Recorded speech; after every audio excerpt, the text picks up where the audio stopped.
নির্বাচনে যে যে প্রতিশ্রুতিগুলো দিয়েছিলেন সেই প্রতিশ্রুতিগুলো পূরণ করলেন।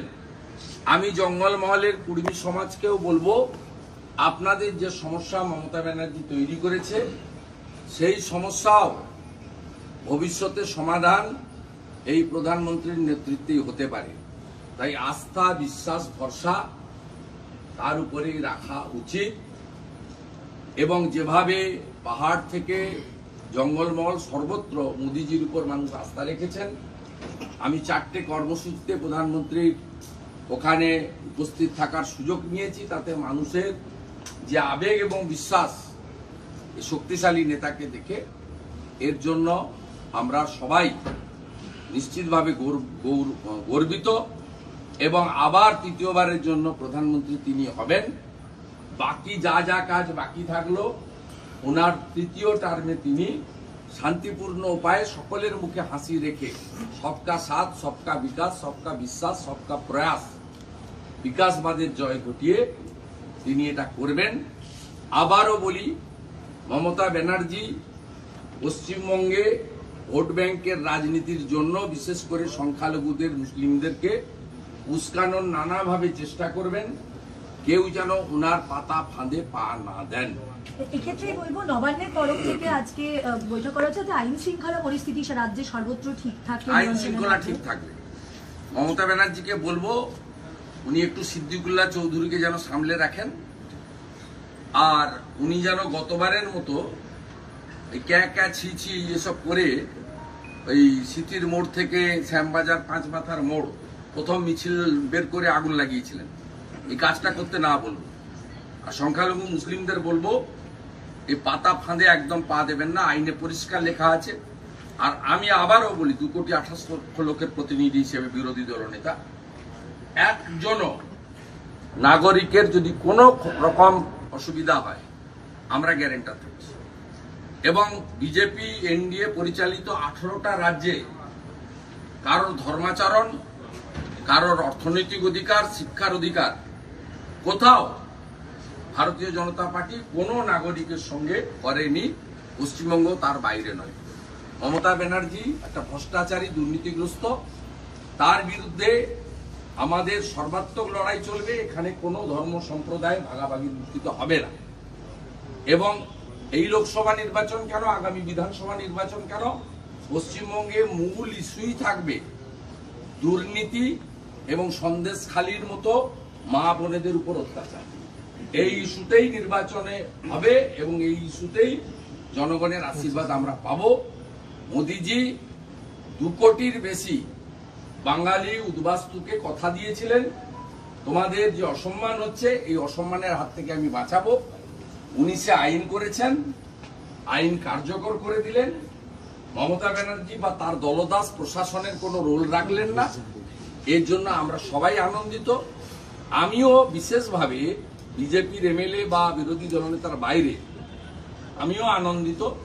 আমার মা তার পিতৃদেব স্বর্গত মাখনলাল ভট্টাচার্যের সাথে বরিশাল থেকে শুধুমাত্র হিন্দু হওয়ার কারণে 62 সালে এক কাপড়ে পালিয়ে এসে হুগলির চন্দননগরে উঠেছিলেন। জুট মিলের ম্যানেজারই করেছিলেন আমার মায়ের পিতৃদেব। বরিশাল থেকে এক কাপড়ে চলে এসেছিলেন। এই কংগ্রেসের বিভীষিকাময় দেশভাগের খেসারত এই 2-2.5 কোটি 3 কোটি হিন্দুকে দিতে হয়েছে। জমি বাড়ি সব ফেলে দিয়ে পালিয়ে আসতে হয়েছে। মোদিজি সমাধান করে দিলেন। মোদি হ্যায় তো মুমকিন হ্যায়। মমতা ব্যানার্জি এতদিন ধরে তো অলআউট খেলেছেন সিএ নিয়ে। আজকে অদ্ভুতভাবে তিনি বলছেন যে পুরো বিষয়টা দেখবো, আইনগুলো দেখবো, তারপর মন্তব্য করবো। আজকে কিন্তু সেই অর্থে কোনো নেগেটিভ বলার কিছু নেই। ডিটেনশন ক্যাম্পে না রাখা হয় সেই আশঙ্কা না কোনো সুযোগই নেই। এটাতে আবার বলি, আইন খুব পরিষ্কার, রুলস পরিষ্কার, নাগরিকত্ব দেওয়ার, কাড়িয়ে নেওয়ার কোনো বিষয়ই নেই। এর সঙ্গে নাগরিক পঞ্জির কোনো সম্পর্কই নেই, এনআরসি এনপিআর এর কোনো সম্পর্কই নেই। কমপ্লিটলি আমি পুরো ব্যাখ্যা করে আপনাদেরকে 10 মিনিটে বলেছি। This is crystal clear. এবং গতকালই আমার কাছে বলছিলাম যে নোটিফিকেশন হবে। আমি ঠাকুরনগরে বলে এসেছিলাম যে আগামীকাল ডঙ্কা বাজবে জয় হরি বল উঠবে। আবার প্রণাম করি হরিচাঁদ ঠাকুর, গুরুচাঁদ ঠাকুরকে। আপনি কি ঠাকুর নাম? তারা 1907-8 সাল থেকে, আমি গতকালই ছিলাম তো, আমার সাথে ঠাকুর আছে, বড় ভাই আছে আমার। আজকে ইডির তরফে তৃণমূলের আলকেমিস্ট মামলায় 10 কোটি 29 লক্ষ টাকা সেটা বাজেয়াপ্ত করা হয়েছে। একটা দুর্নীতিগ্রস্ত দল প্রমাণিত হয়ে গেছে।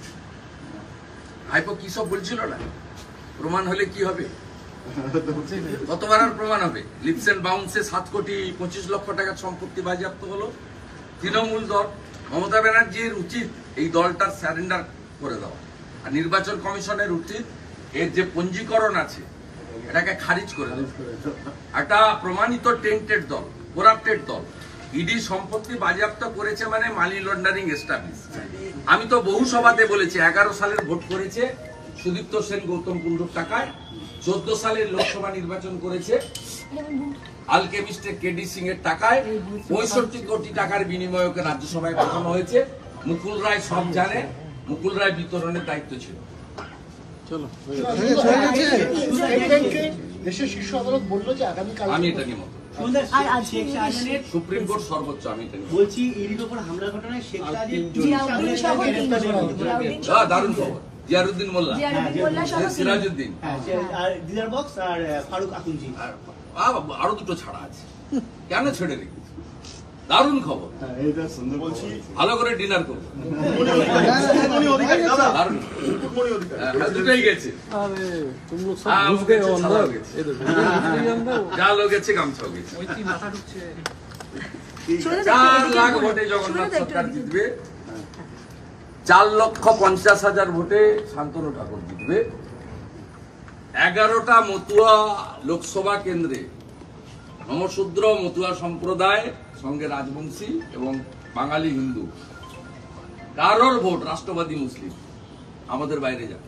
এখন সিএর পরে মুকুটমণি অধিকারী আসতেছে, সিএর পরে যদি মুকুটমণি অধিকারী আবার যদি আসতে কোথায় আছে? আপনারা দলে ফিরতে চাইলে দল যদি ফিরতে চায়, বিজেপিতে যদি তাহলে ফিরতে চায়, ব্রিগেডে একটা সভা করতে হবে, র্যাম্প বানাতে হবে, ফ্যাশন শো হবে। শোনা এসসি এসটি ভোট টানতে চাইছে, সেজন্য কালকে আমার নতুন মঞ্চে ওসব হবে না। বুধবার দিন ওর বিধানসভা কেন্দ্রে 25,000 লোকের জনসভা হবে, আমি বক্তব্য রাখতে যাচ্ছি।